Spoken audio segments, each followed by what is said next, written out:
Hello, NextGen Nation, and welcome to our second breakout session, Talk It Out, Handling Critical Conversations with Peers. My name is Lauren Walker, and I'm a senior staff writer at GovLoop. Thank you so much for being with us today. Let's get into our topic. Dealing with a touchy situation at work requires sensitivity, nuance, and compassion. That can be easier said than done. Our speaker today will talk to us about how to handle those critical conversations with colleagues and share communication tips that you can use every day. But first, a few reminders. We have some great additional resources available for you to download from the Resources tab at the bottom of your screen. That includes the slide deck.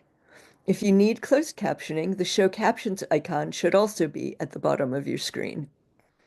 We hope you don't have any technical difficulties, but if you do, send us a message to the Q&A tab, and my colleague Caitlin will get those questions answered.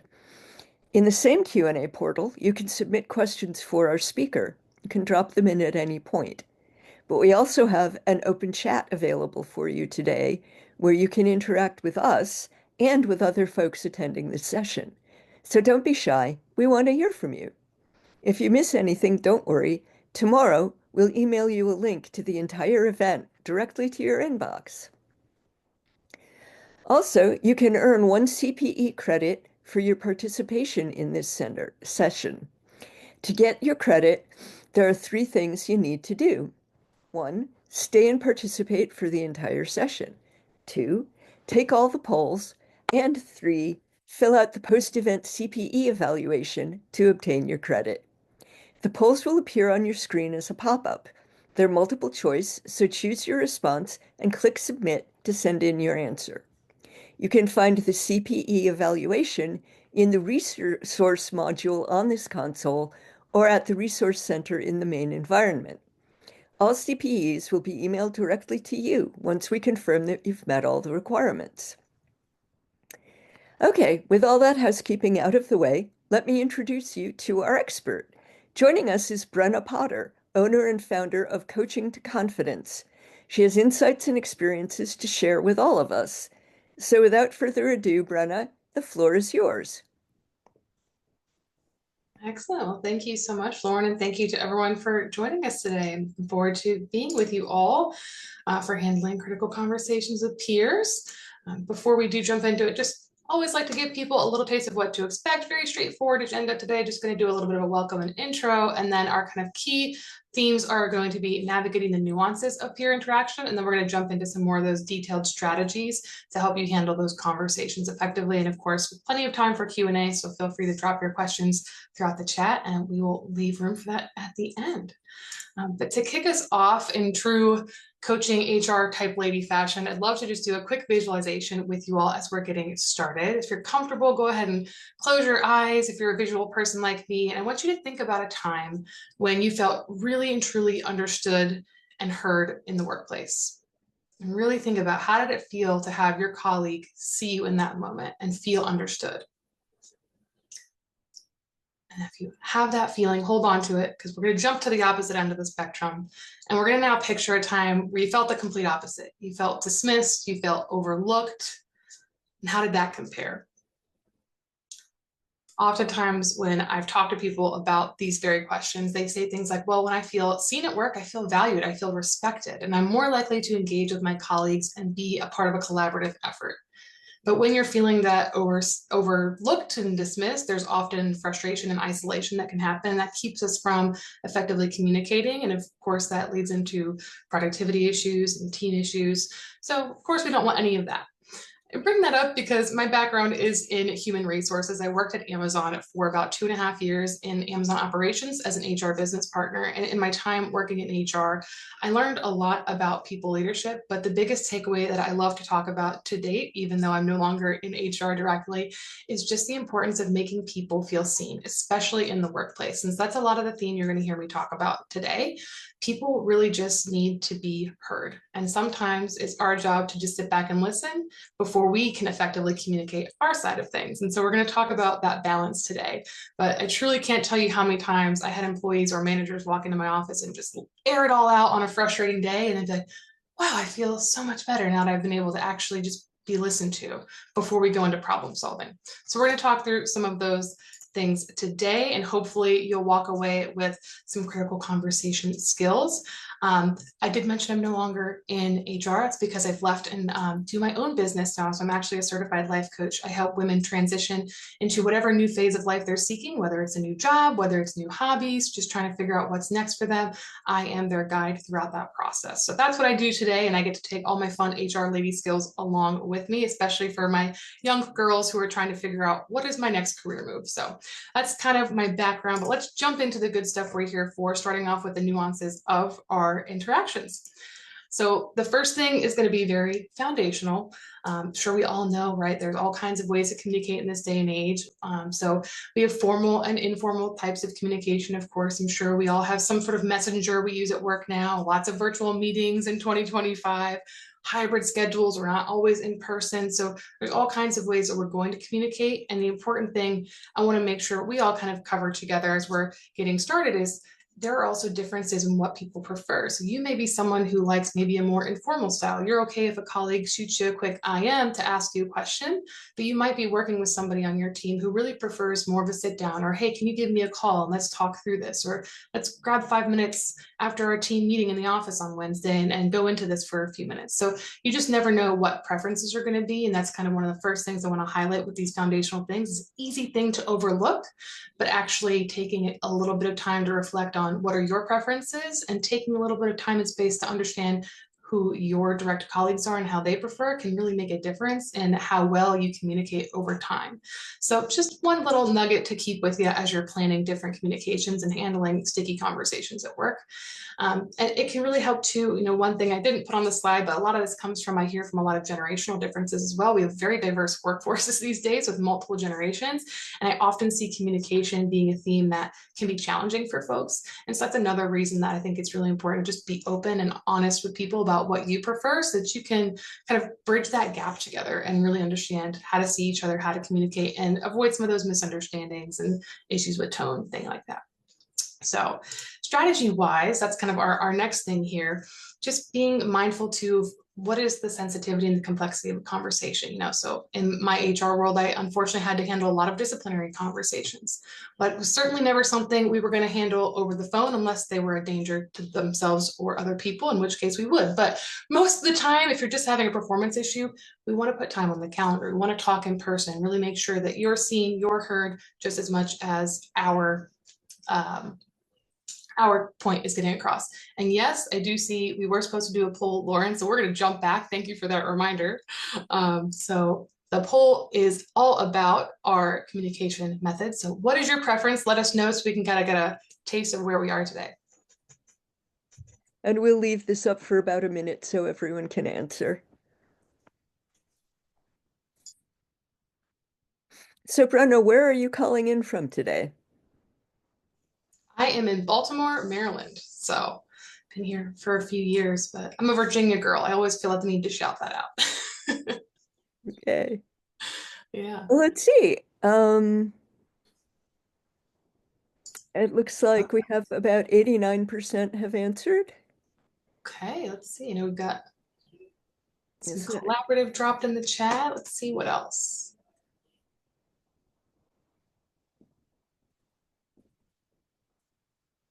Okay.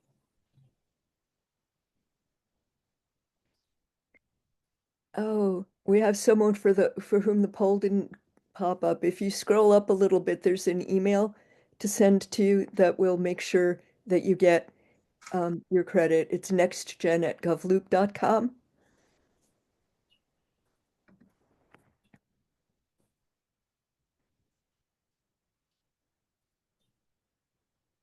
So I'm guessing that we've got 94% have voted. So I'm guessing that that is probably everyone who's going to vote.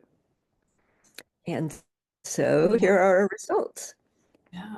Oh, wow. Oh my goodness. I did not expect so much collaborative. I love that. As the HR lady me is so happy to hear that you all are ready to collaborate and kind of use those quick touch bases.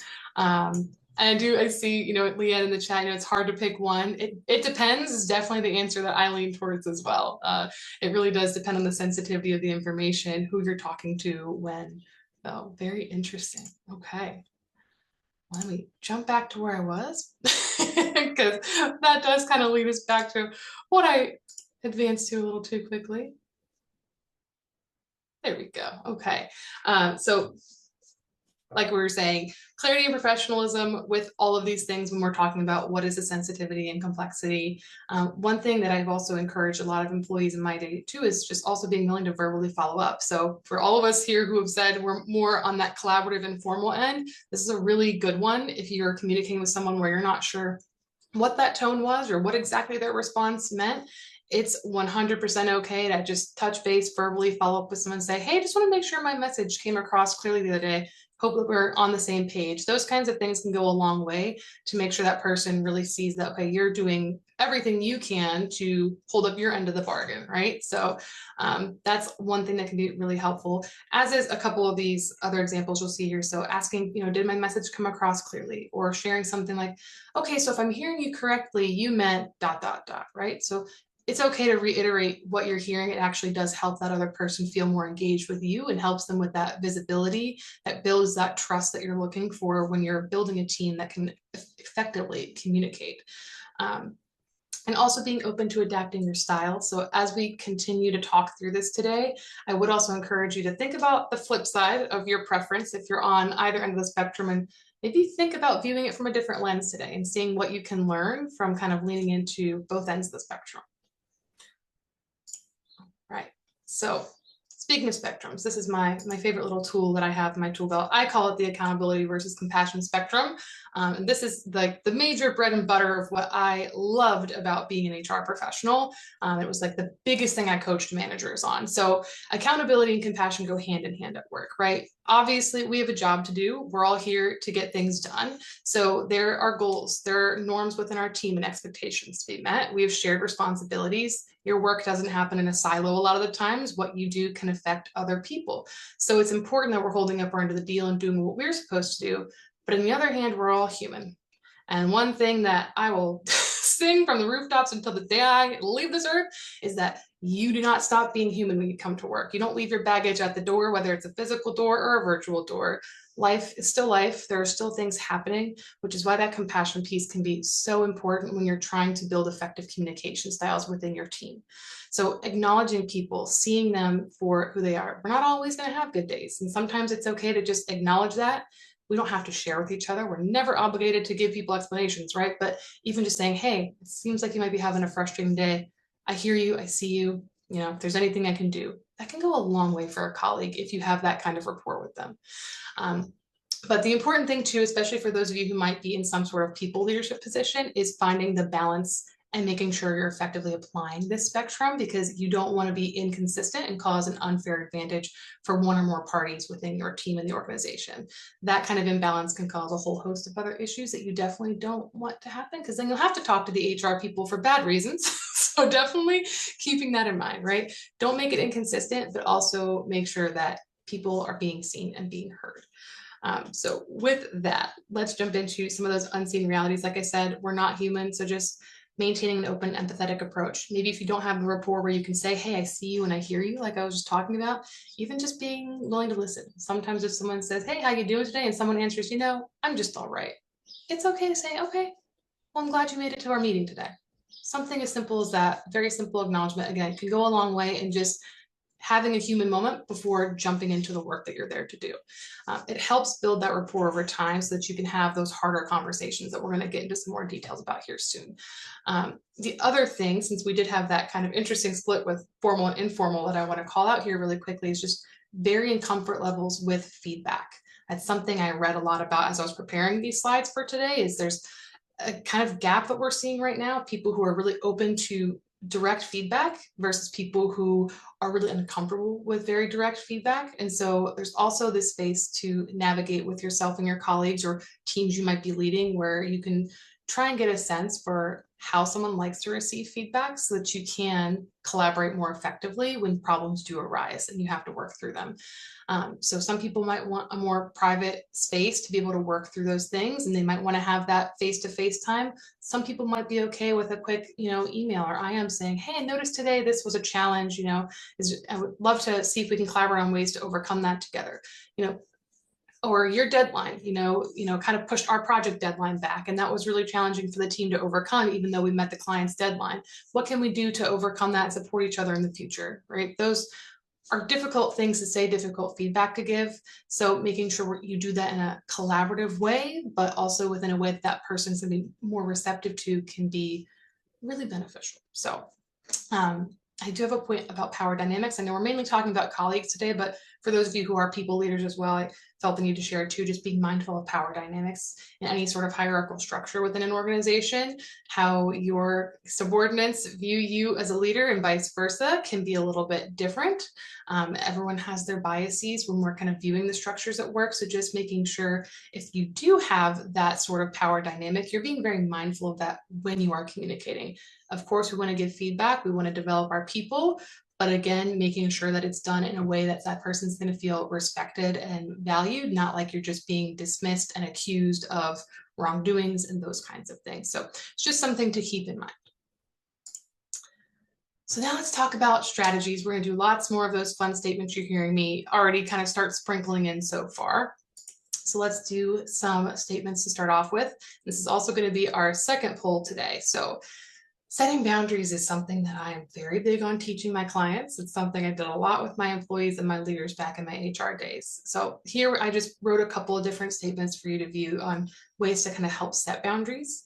And I wrote it as professionally saying no, because I tell you 9 out of 10 times when I have a boundary conversation with someone, this is the biggest issue I see, is learning how to say no when you're feeling overloaded. When you really, really wish you could take on that extra task for your team. But if you take on one more thing, your boat's not only sinking now, it's completely underwater, right? We all have been in those situations. So learning how to say no professionally can really mitigate some of that. I'll tell you right now, it's uncomfortable and it's challenging when you're learning how to do it, and that's normal and it's okay. So if you're reading this and you're kind of getting the heebie-jeebies a little bit, that's totally normal. It's something I do a lot of role play with my clients to help them get comfortable in using this in the workplace. So just simple things, right? I'm available during these hours. Can we meet then? So you're acknowledging, yeah, I want to meet with you. I want to help you, but I'm available at this time, not right in this moment when you're asking me. That was a huge help for somebody who had a physical office where people just wanted to walk in like a revolving door. I used that one a lot. But I also would sometimes say this simple language tweak of, I'd like to make time for you at 3 o'clock today when I have my next opening. Are you going to be available then? And when somebody heard you say, oh, I want to make time for you, well, then they felt really, okay, I'm acknowledged. Somebody really does want to listen. They're making time for me. So little language shifts like you see on these examples can really make a difference in how you come across to someone. Some of the other ones, right? I love the second one, that falls outside of my scope of expertise, but you can reach out to Susan and she'd be better to support you on this, right? Better able to support you.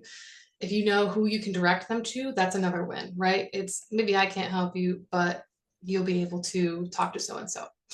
So I see some questions about the poll, so we can go ahead and jump into our second polling question, which is all about these boundaries, which is just, would you be willing to try these? There are also a couple of questions in the Q&A. One of them is about communication style. I have a coworker who's very quiet. There are long moments of silence. Sometimes it's like pulling teeth.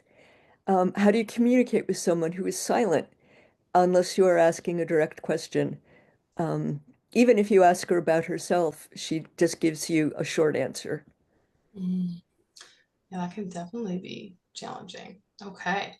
I think with silence, I will say from my experience, oftentimes those individuals, when I deal with them, it is challenging for them to often talk about themselves. They don't feel like they can speak up. So first thing that comes to my mind is just being really mindful of, there's probably some underlying things that they're working through within themselves to try and find their voice at work or maybe even in other places of their life. So just kind of holding space for that. And also, I think showcasing your intent is something that could be really helpful here. So if you're kind of picking up on anything, like they might feel like uncomfortable maybe by some body language you're picking up on or something, I think even naming like, hey, I would love to spend some time getting to know you since we're going to be working on this project for a little while together. Are you open to just, getting to know each other a little bit? And trying to just naming your intent with things maybe could be something that could be helpful. I mean, you can't force someone to talk, but you can, within your control, lay out your intent as clearly and professionally as personally as possible. So that's what immediately comes to mind. I hope that's helpful. Okay. We have 85% have answered the poll, so I'm going to share the results here. Okay, love it.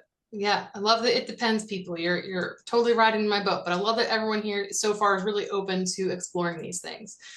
So it depends is totally the HR answer, and we're going to keep hearing it depends over and over today because of that, because there's nuance like we're talking about. So I'm glad to see that y'all are open to exploring this. So let's see what we've got to focus on next here.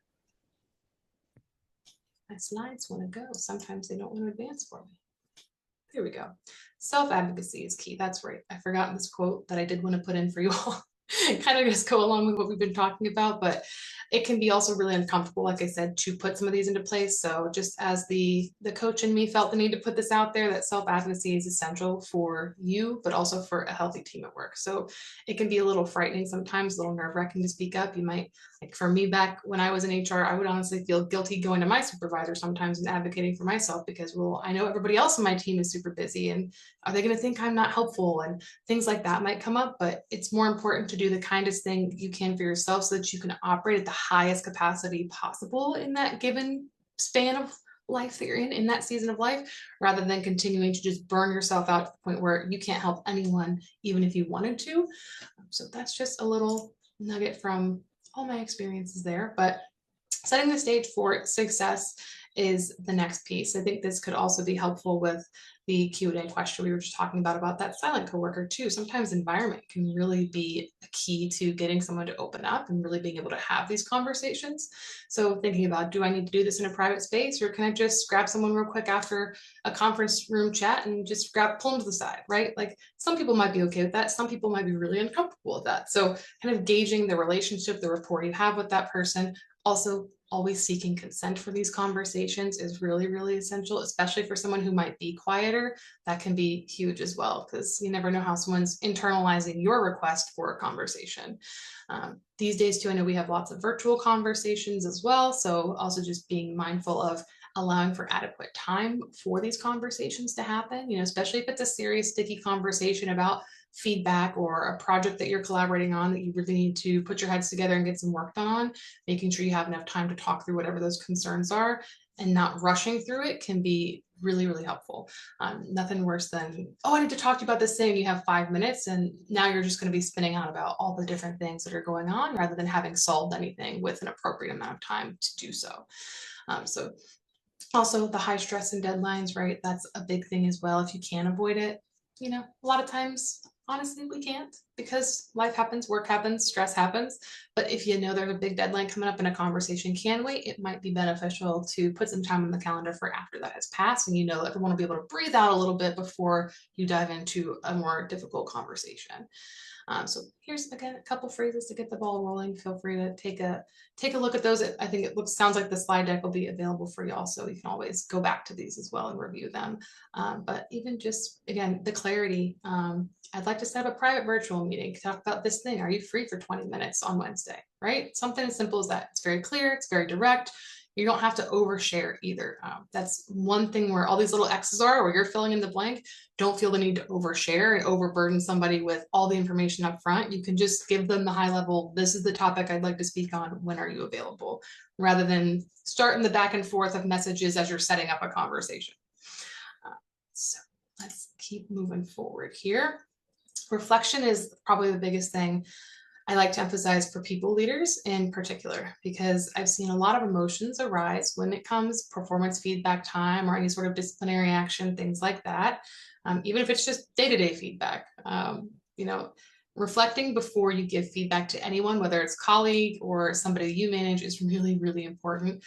These are steps that I actually use with my clients now when we're talking about boundary setting, as well as always going into these things saying, okay, well, what is the actual problem? What is it that is causing discomfort in me or frustration? What needs to be solved first and foremost? So we can be very clear about that.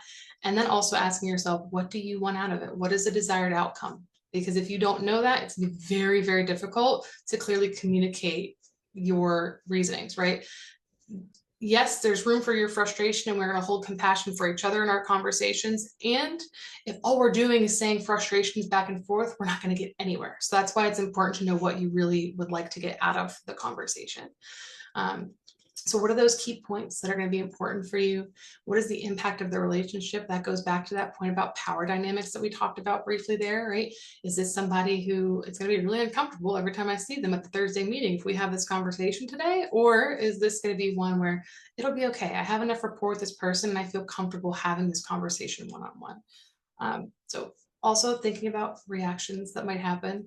Like I said, if we're just going through frustrations, we're not going to get anywhere. So what are some things that might come up from the other person or people you're communicating with? Well, I didn't like how you handled that, or I didn't appreciate that you were late on that, and this, that, and the other. Okay, how are you going to now prepare for those things? You know what? I hear you. I'm sorry that my deadline wasn't met and that affected you and the rest of the team. I'm going to do better next time, and I'll reach out for help sooner. You know, taking ownership is tough sometimes too, but even that goes a long way. Just owning up to those things and also being willing to say, hey, you know, I really struggled with that on my own. What are some tips that you all have for working on this project more efficiently and getting things turned in when we need them, or making it to the meeting on time, anything, right? So just be open to that, and also being willing to compromise as well, right? We all come in with a bias to a lot of conversations. We know what, especially if we prepared, we know what we want, but there's also going to be room for that compassion spectrum to come back in and compromise with each other for the sake of the team and the effectiveness of whatever you're working on. So that clarity is important. Anticipating the challenges really helps so that we can manage our emotional reactivity and also hold a lot of space for other people when they have emotions come up. Active listening is key. So we're gonna spend the next 2 slides on this, kind of just talking briefly on active listening. It's probably something you've heard of before. It's something that I do a lot as a coach. It's a huge part of our training. Really what it is truly deeply listening to someone. And the key to that is not always thinking of your response. Thinking about why you're right, or why you want to say what you want to say, or making, even sometimes freaking out about, well, how am I going to communicate what I want to say effectively? Slow yourself down and just be present for that person and deeply, deeply listen to them and engage. That leaves you so much more room to take in all the information so that when you're ready to say what you need to say, you have the full picture, right? If you're sitting there going, oh my God, I wish they would just finish talking, then I can tell them about all these different things that we have to do and that this is wrong and this needs to be fixed. Well, now you've probably just missed a good 30, 45 seconds of really key information that might have helped you change your response. So having the eye contact, minimizing distractions, we don't want to be sitting here like, oh, yeah, none of that. We got to be really present with each other. Summarizing and paraphrasing is another really good way to show that, oh, so if I understand you correctly, you're saying ... right? Leaving room for things like that shows somebody, I'm with you in this moment, we're collaborating, I hear you. Using verbal cues as well, so you can give up, oh, I see, right? Sounds kind of weird and therapist-y in a way, but it does make a difference. It does give that subtle cue to somebody internally saying, okay, you're safe in this conversation, you're being listened to, your opinion is valued. All these little things, that's what it communicates. So these little things really do stack up to create a really, really profound impact on people. Open-ended questions is a huge part of active listening. It puts you in a position to have to listen more as well. So it's a really good way to check yourself when you're in the midst of these conversations. So talking to people about, well, what are your perspectives on the challenges we're facing? Or how did you arrive at that conclusion? Walk me through your process on that, right?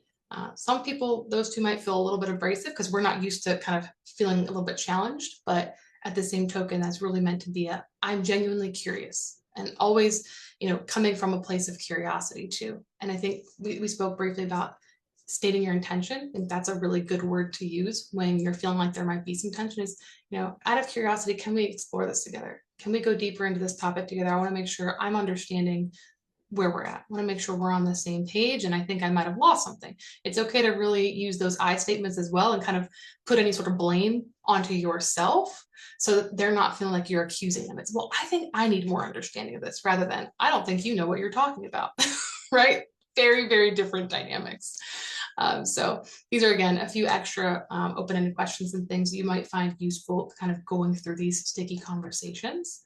I really like that last one too. Like, what does a successful outcome look like? Again, that clarity, especially when you're talking team projects, visions, and missions, like that is absolutely key to making sure that your team's going to be effective in working towards that together. All right, I know we're coming down to my last few slides. I'm doing a lot of talking, so I can't wait to hear from you all very soon. I see the chat going off, so we're going to get there, I promise. This is kind of reiteration, but again, just mindfulness and language. You know, we all hear we're children, you know, think before you speak, but the same really goes for adults, but we call it, you know, respond, don't react, right? Make sure you take a thoughtful minute to think of your response instead of just having an immediate emotional reaction that may not come off the way you intend it to. So being clear, using neutral language, again, not being accusatory, using those I statements to kind of shift it to your understanding so that you can be on the same page with somebody, those kinds of things. So that just kind of ties it all together there. And our last poll is going to be all about the language examples that we've just gone through here. So we'll go ahead and pop that up, Lauren, whenever you're ready. And we're just going to talk about which one of these would you rather receive from a colleague. So if you read through the examples, A to B, C to D, which one would you rather hear?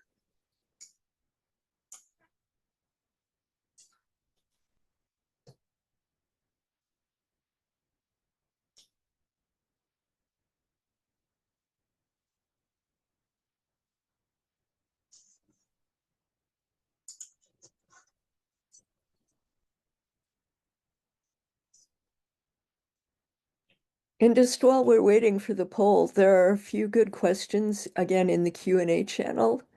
Brenna, I don't know if you want to take a peek at those. There are, let's see, 4 in right now. Yeah, let's see. So I've got 1 year. So I asked this in another session, but wanted your input, please. I've made a mistake and then apologized for it. I was having a really bad day. The person twisted my apology and I got into trouble for apologizing. And now I'm afraid to work with that person because I feel like they'll twist everything no matter what I do. Yeah, first of all, I'm really sorry that happened to you because it's something I've seen a lot of. Unfortunately, gosh, I wish we could like have the true one-on-one. I'd love to talk in detail about it. I think that says a lot more, first of all, about your colleague than it does about you, because you had the confidence to speak your mind and take ownership over your mistake. And that's huge. That shows your integrity as an employee, as a leader, as a human. So keep that in mind. Like, just first and foremost, I want to give you that like little bit of encouragement. I think too, just being really clear about what you mean. I can kind of give you a personal example. This might help. I had a situation sort of similar with a colleague once upon a time. There was a misunderstanding about a document that she saw on my screen that she should not have seen. And she tried to twist it into this whole story of, well, you were trying to make me feel bad about my job by showing me this thing. And I ended up, being pulled by my supervisor to say, well, why did you do this to that person? I was like, well, that wasn't my intent. And so I took the time to lay out to my supervisor, my intent was to take ownership, yes, over, yes, this happened, but my intent was for my own learning, the fact that she happened to oversee what I was working on when it wasn't intended for anyone else's eyes.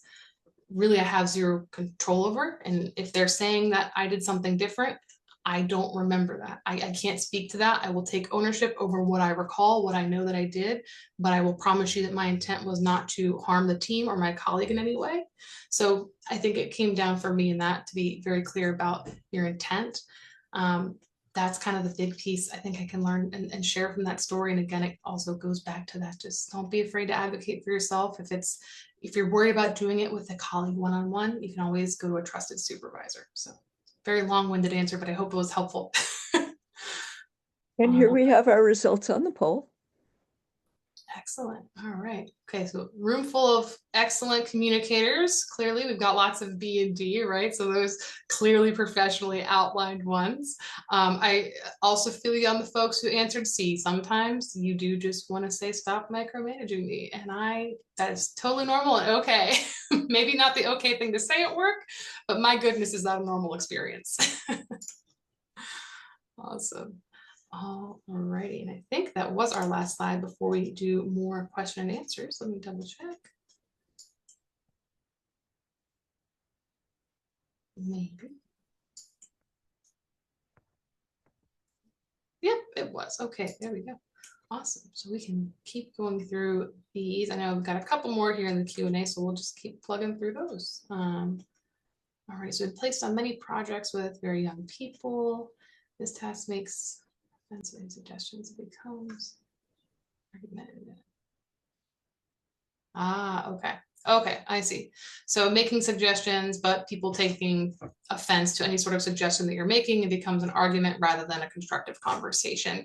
And this person's question kind of goes to like the generational gaps a little bit, it sounds like. Is there an age issue, and what strategies can we use to help someone feel less threatened when they do feel, or they do become a little more combative when you're trying to just make honest suggestions to support someone? So it's a great question.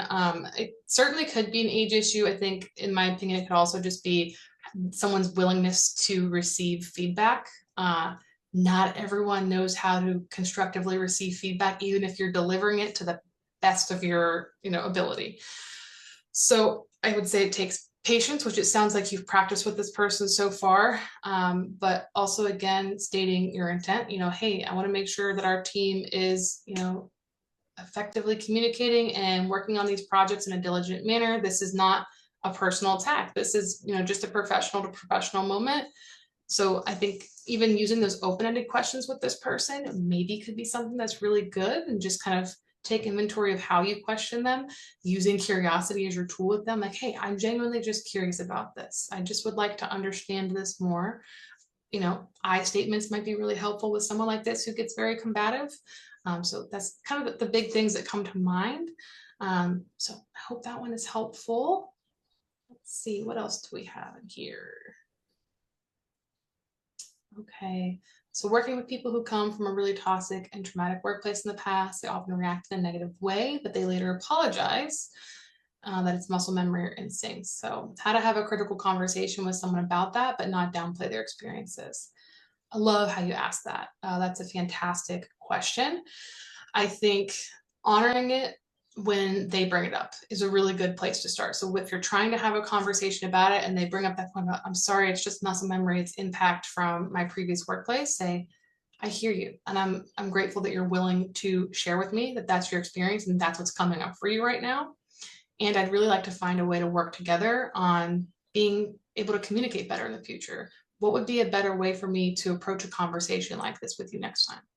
Like maybe, for example, gosh, time cards seems to be like the never ending thing. A lot of people in my family who are managers love to come and complain to me about, right? They can't turn their time card in consistently. How do I have a conversation with somebody who gets defensive about that? Okay, well, hey, this is not a personal thing. We have a deadline. This is totally a professional thing. I hear that you're feeling, a little stressed, frustrated, maybe anxious, whatever words they're telling you, use their language, right? Don't make assumptions on how someone is presenting their emotion. So you can acknowledge what they share and still say, in a professional capacity, I'd like to find a way to work together. What can we do to work through this? So again, using those open-ended questions, ask someone for how they would like to work through a problem, what their preference is, what their desired outcome is, just the same way as you do those self-reflections we talked about. Turn those into open-ended questions to somebody else and try and get curious about some of those internal dialogue pieces that come up that they may not be verbalizing, so that you can bridge that gap. Let's see, so many good questions in here. What do you recommend when there has been a trust issue and you feel you need a witness? Absolutely 100% ask for one.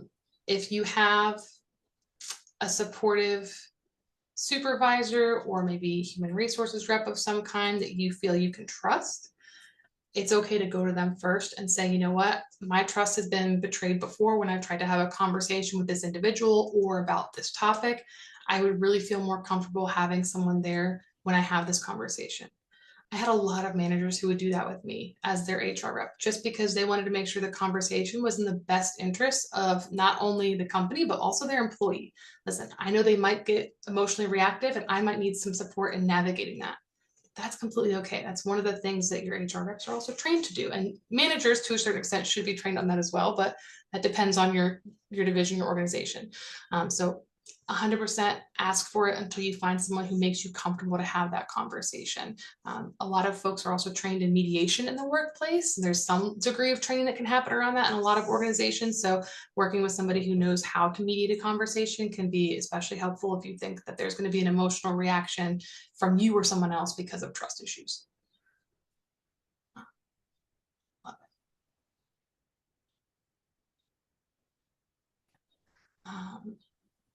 Let's see. Okay, so how do you avoid oversharing when trying to relate to someone sharing a frustration? That's a great question. I think curiosity is the answer, right? Again, goes back to that thing we talked about of truly just listening, right? And hearing them and doing this. I see, I hear that. Thanks for sharing that with me. Oh, it sounds like that was a really frustrating experience for you. I've been in a similar situation, so I can relate to you. And that might even open up the door for them to say, oh, well, what was your experience? And then you have full space. They've given you the floor for you to then share. Oversharing, I'm a habitual talker, hence why I'm with y'all today. So I tend to be an oversharer myself. Either lean into it and know your boundaries ahead of time, or just be cognizant of the time you're taking up in the space. You don't want to be the person who's taking up 10 minutes of the team meeting when really you only needed like 2 or 3. Let's see.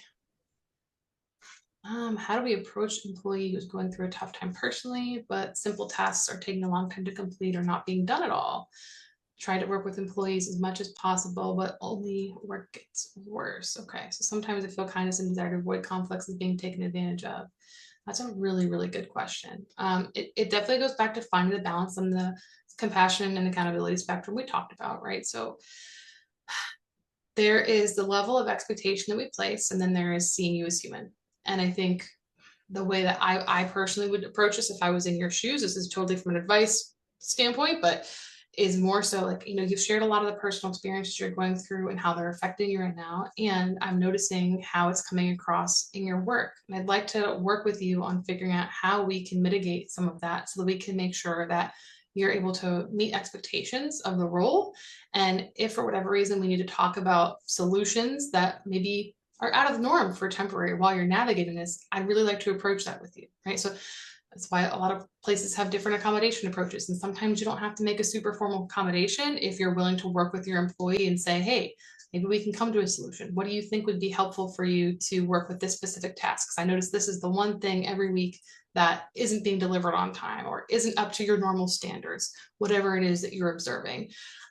If it still gets to the point where you feel like your kindness is being taken advantage of, you, I think, can come to that point where you say, like, I would really like to work with you. I feel like I'm doing what I can. If there's something else, I would really like for you to tell me. Otherwise, I think we need to explore some sort of more formal option to support you, because at this point, the expectations, the deadlines need to be met, and we're just not there.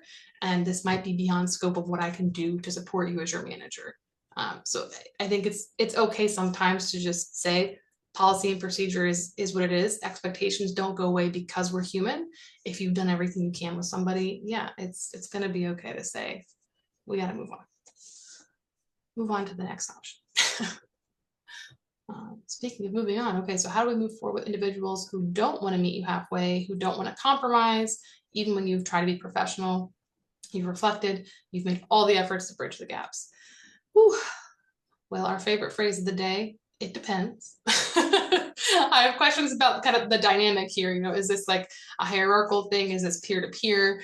But if someone's unwilling to change and compromise and you've done everything you can, I think that's a point where sometimes it's time to go above the peer-to-peer conversation there. It might be time to go to the next step up and share with somebody who has a little bit more influence in the space and say, listen, laying out what you've done. Here's what the issue is. Here's what I've tried to do. We've had conversations on XYZ dates. I've expressed this, they've expressed that, yet no movement is being made forward. We're not seeing any progress. At this point, I feel like I don't know how else to support the team or support this individual, right? And see what support you might be able to get from somebody else within your team or someone maybe higher up who can help have a more influential conversation, or even direct some of those conversations towards, do we need to have a conversation that goes well beyond what a peer is responsible for in terms of performance management? So that is what I would say there. Let's see, we've got another one in here. can I speak to leading up to when you'd like to give suggestions to a supervisor or someone higher in the hierarchy? Sure. Okay, by leading up, I'm not sure exactly what you mean. So if you do want to clarify that in the chat or in the Q&A, that would be helpful. I'm assuming two things. One, like preparing yourself, but also preparing the information you're sharing. So if you can clarify that one for me, I'd like to come back to it once we have a little bit more detail. Yeah, I think they might have been talking, about managing up and how to have difficult conversations with people who supervise you. Mhm. Yeah, I can see that. Okay. Oh, I mean, they can definitely be uncomfortable. Sometimes things that I used to do with peers would be just like peer to peer, like, hey, I'm having these frustrations. Can I talk through some of this together so that I can clearly communicate it when I do take it to our supervisor? Um, that was really helpful to brainstorm. You gotta be careful that it doesn't turn into a frustration, venting session, but kind of being able to practice with someone who you trust to really hear you and help you formulate some responses can be really helpful.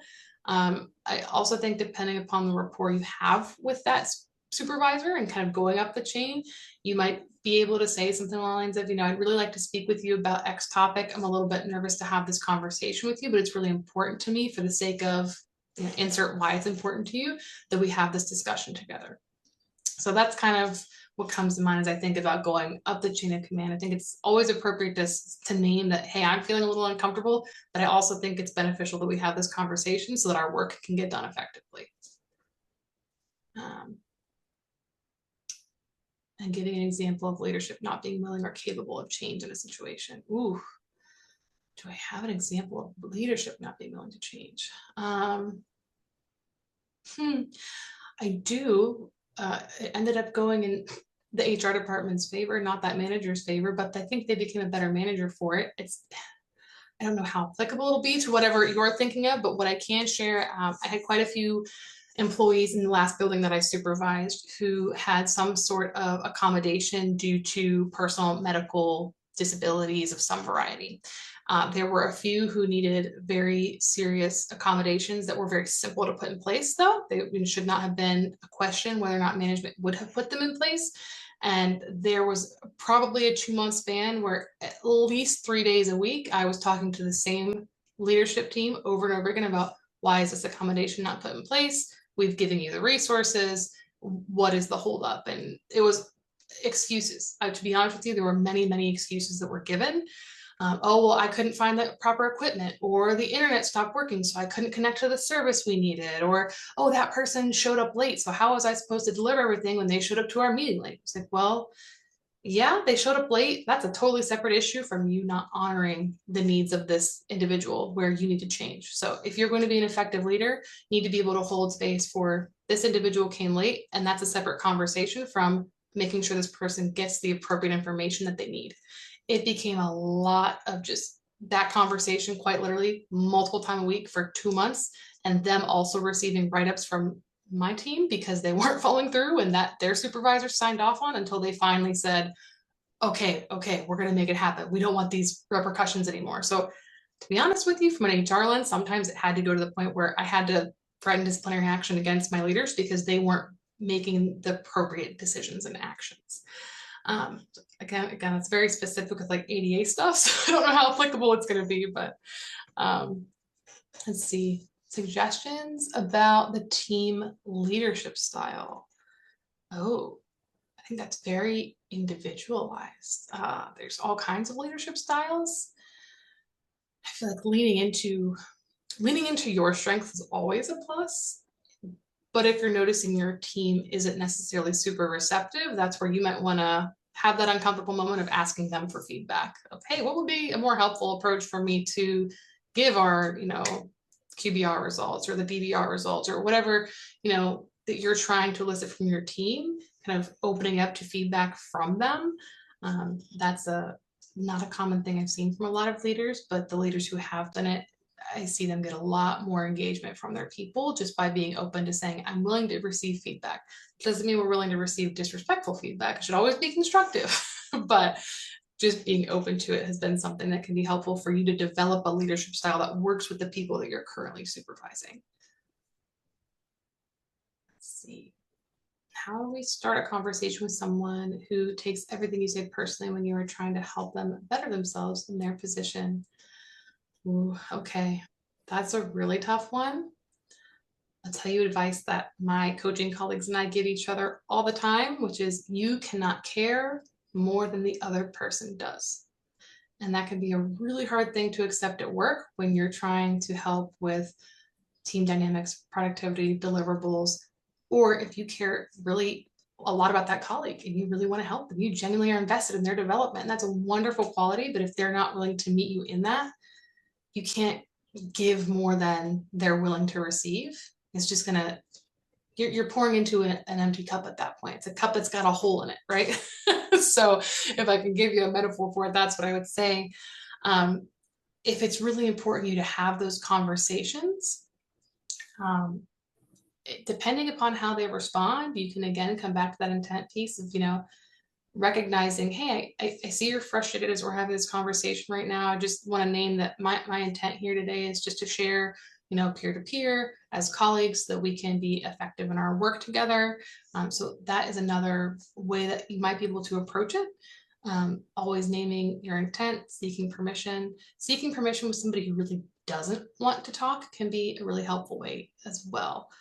Hey, are you open to me sharing some feedback with you about the presentation you just gave? Are you open to me giving you some feedback about da thing? Seeking permission can be a really, really important way to help somebody open up who may not otherwise want to. Okay, let's see. So we've got a manager who's walking by every day, but not greeting their employees. Sometimes they will, but not always. We're used to that from colleagues, but it's uncomfortable coming from a manager, it sounds like, which is very reasonable. So how do we navigate that? How do we say something and let their manager know that, I'd like a little bit more engagement when we're passing by each other in the office? I think it's great that you want to have that level of engagement. I think naming that to them, I think depends a little bit on how you communicate, but also how you've noticed your supervisor communicates with the team. So if you think about on a bigger picture, how do they tend to interact with you during team meetings or in maybe performance interviews or one-on-ones you have been able to have? So kind of if it is one of those more formal things, maybe you want to set aside some time and say, hey boss, can I talk to you? It really means a lot to me when I get to say hey to you in the mornings and kind of touch base for the day as we're getting things started.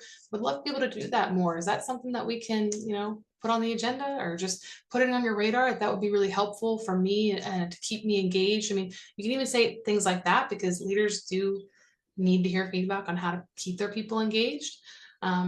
The other thing too, maybe even is just being a little bit bold in you making the first move and say, hey, good morning, boss. How's your day going so far? You got your coffee this morning. That's great. Yeah, I'm on my tea, whatever it is, just little things like that.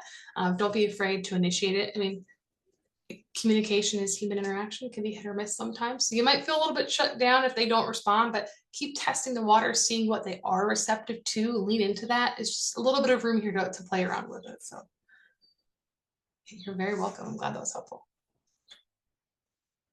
Now I see the chat going off too, Lauren. Is there anything that we're missing there that we should be touching on?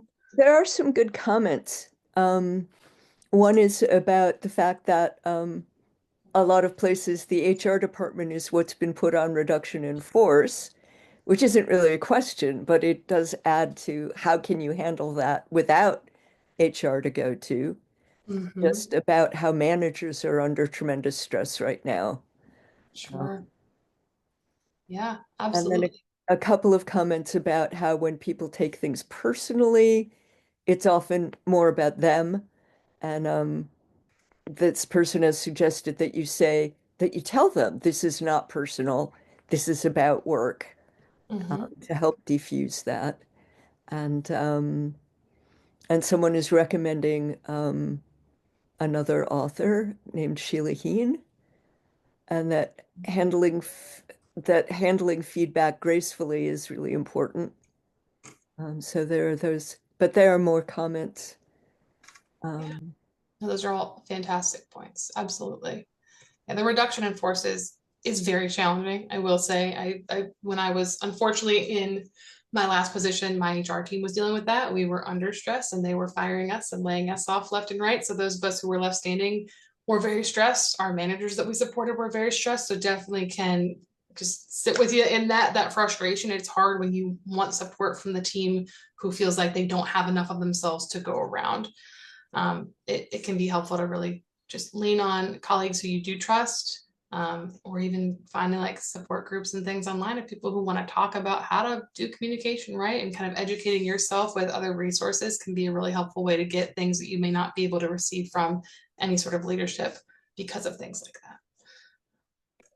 Okay, we're going to want to wrap up in a few minutes, 2 or 3 minutes, and there is one more question in the Q&A you want to look at. Sure, let's do that.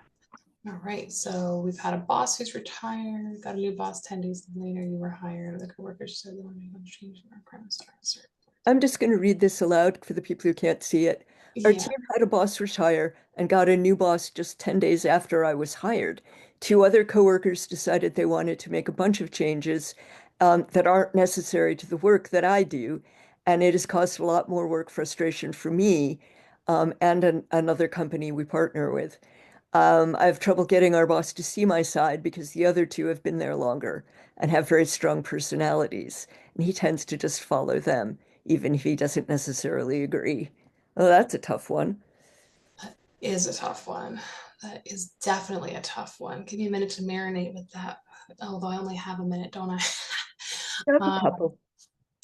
let's see. I think reading that last part, right? It sounds like you're recognizing that they may not necessarily agree. So I wonder if there's room for you to get curious about what your supervisor really thinks. Maybe using some of those open-ended questions with your supervisor, if you're bold and comfortable enough to do that, to try and get an understanding. And even if it's laying the groundwork to, boss, I really want to understand the whys behind this. Can we talk a little bit deeper about this? I'm just trying to make sense of my role and the responsibilities and make this as efficient as possible so that I'm performing at the best capacity that I can. Again, setting that stage of intention. Also, even if you just want to say relieving some of that frustration, I think is appropriate as well if you've acknowledged that with them before. So I think naming the different pieces of the puzzle there that you're experiencing, and then asking, what do you think? What are you observing within myself, within my colleagues? How are you seeing that affect maybe the numbers? If this is a part of your work that can be, really reduced down into some metrics that are tracked. Um, that is a challenging one for sure. I wish I had something else coming to mind for you, but those are the immediate things. I guess what I can say is just always come in knowing your intent, do your best to be as clear and professional in your communication as possible, and know that we can't fix everybody else's views, even when they're not seeing us, but we've tried our hardest, which is a hard one to accept with these tough conversations sometimes. That was a good ending. Unfortunately, that is all the time we have for this session. Thank you to Brenna for sharing these wonderful insights and this wonderful energy. I'm going to be thinking about this for a long time. And thank you to our NextGen Partner Alliance for helping put on today's NextGen Summit. I do have a few quick reminders before we leave this session. Don't forget to fill out your CPE evaluation to get your credit.